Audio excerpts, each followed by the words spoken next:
Madame, Monsieur, bonjour. Tout d'abord, un point sur la visite apostolique du Saint-Père en Guinée équatoriale. Le nonce apostolique, Monseigneur José Avelino Betancourt, a récemment conduit une délégation vaticane dans le pays. Les préparatifs avancent sereinement. Tout le peuple équato-guinéen est mobilisé et à pied d'œuvre avec ses pasteurs pour rendre ces séjours des plus mémorables. La fête à l'africaine se donne déjà à voir. Les commissions peaufinent leur savoir-faire et le volet spirituel des préparatifs n'est pas en reste. Todo el mundo está esperando con alegría la próxima visita del Santo Padre. La délégation vaticane s'est dite satisfaite des préparatifs de cet important moment pour le pays et pour l'Église. À peine nommé, le travail a commencé. La première sortie officielle du nouvel évêque auxiliaire de Bamenda a eu lieu à la paroisse Toussaint de Bayélé. Il s'agit de l'une des plus dynamiques de l'archidiocèse de Bamenda qui célèbre cette année 60 ans de création.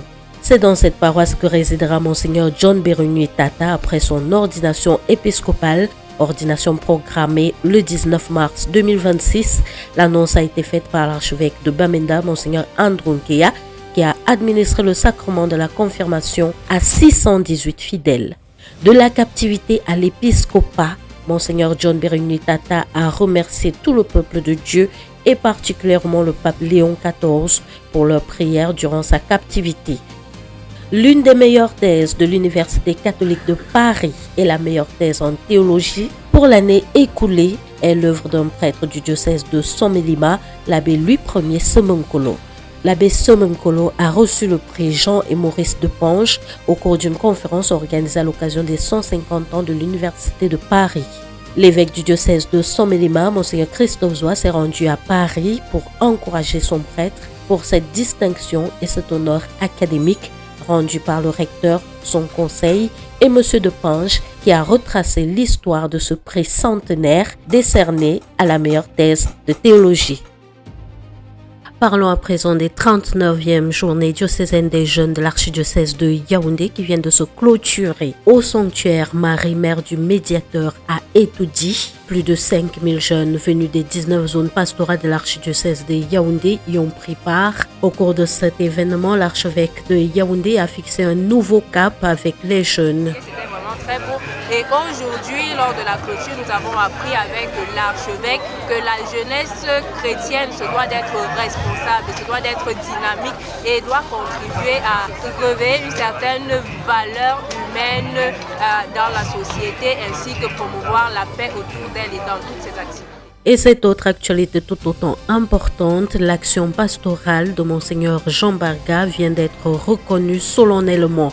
L'archevêque de Yaoundé a reçu de l'ambassadeur de l'Ordre de Malte au Cameroun une distinction pour son immense œuvre sociale et pastorale. Une cérémonie de profond recueillement au-delà de son caractère festif. Plusieurs fidèles ont noté que l'archevêque de Yaoundé n'a jamais cédé à la distraction dans ses missions. L'archevêque de Yaoundé a remercié le Seigneur pour toutes les autres personnes qui se dévouent au service des malades, des démunis et des laissés pour compte. Il a aussi salué le travail incomparable de l'Ordre de Malte à travers le monde et particulièrement au Cameroun. La Saint-Valentin comme elle se doit d'être commémorée, la différence qui fait la différence, nous est venue cette année du diocèse d'Ebolova où nos seigneurs Paul Onsi-Kenet, évêque de Bafoussam, et Philippe Alain Barga, évêque d'Ebolova, ont célébré le sacrement de mariage pour 18 couples. Sortons avec cette belle actualité qui nous présente le diocèse de Yokadouma dans toute sa beauté et ses défis pastoraux.